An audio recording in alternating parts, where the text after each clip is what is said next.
The story of Troy is one of the most famous and enduring legends from ancient history, immortalized in works like Homer's Iliad.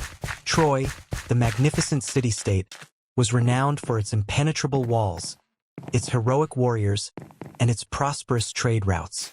For centuries, Troy stood as a symbol of military might and economic strength, but it ultimately became equally renowned for its devastating fall. The collapse of Troy is one of the great cautionary tales about the fragility of power and the perils of hubris. The legend of Troy is more than just a story about warfare. It reflects the interplay between the human and divine, showcasing the importance of strategy, diplomacy, and fate. 2. The origins and rise of Troy. Troy, situated in what is modern-day Turkey, was strategically located near the Dardanelles, a vital waterway connecting the Aegean and Black Seas. This position made Troy a flourishing hub of trade and culture, linking the ancient Mediterranean world with the civilizations of Asia Minor and beyond.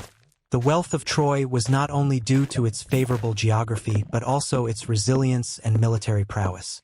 Troy's mythical founding and divine origins. According to legend, Troy was founded by the son of Zeus, Dardanus, who established the Trojan dynasty that would later be ruled by Priam during the time of the Trojan War. The city itself was said to have been built with divine assistance. The gods Poseidon and Apollo, in one version of the myth, were ordered to construct the city's walls as punishment for angering Zeus.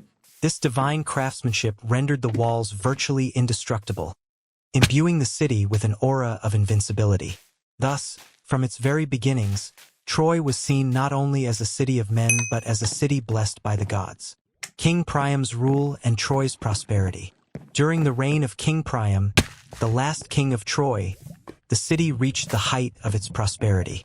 Under his wise and compassionate leadership, Troy became known as one of the wealthiest and most formidable city-states in the ancient world. Priam had many sons, the most notable being Hector, a heroic prince and general of Troy's armies, and Paris, whose actions would lead to the city's downfall. Priam's rule was marked by diplomacy, strength, and economic stability, all of which contributed to the city's sense of security and its eventual hubris. Troy's strategic importance.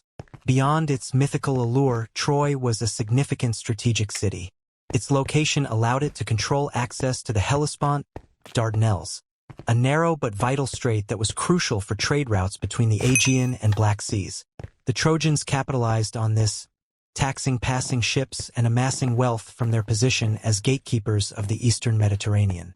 This trade monopoly helped Troy grow into an economic powerhouse, fostering its reputation as a wealthy and unassailable fortress. 3. The prelude to war. Love, betrayal, and divine intervention. The fall of Troy was set in motion not by conventional military threats but by a fateful chain of personal and divine conflicts. The story of Paris and Helen is often romanticized, but it reflects the volatile combination of personal desires and divine will that drove much of Greek mythology. The judgment of Paris. The origins of the Trojan War began long before any army set sail. According to myth, it all started at the wedding of Peleus and Thetis, where the goddess Eris, Discord, threw a golden apple inscribed with, "To the fairest," into the celebration. This act led to a dispute among the goddesses Hera, Athena, and Aphrodite. Zeus, not wanting to choose between them, appointed Paris, Prince of Troy, to judge. Each goddess offered Paris a bribe. Hera offered him power, Athena wisdom and victory in battle, and Aphrodite the love of the most beautiful woman in the world. Paris, swayed by Aphrodite's offer, awarded her the apple, thus securing Helen of Sparta as his future lover. The abduction of Helen. Helen, considered the most beautiful woman in the world, was already married to Menelaus, king of Sparta. Nevertheless, under the influence of Aphrodite, Paris journeyed to Sparta, where he seduced Helen and fled with her back to Troy. This act of betrayal not only humiliated Menelaus but also violated the sacred law of xenia, or hospitality, which was deeply respected in Greek culture. Menelaus, enraged, called upon his brother Agamemnon, the powerful king of Mycenae, to lead a Greek coalition to retrieve Helen and punish Troy for Paris's actions. Divine involvement and prophecies. The gods played an integral role in the unfolding of the Trojan War. Aphrodite, having secured Paris's favor, supported Troy, while Hera and Athena, angry at their rejection, sided with the Greeks. Zeus, attempting to remain neutral, was nevertheless drawn into the conflict by the actions of his fellow gods and the humans involved.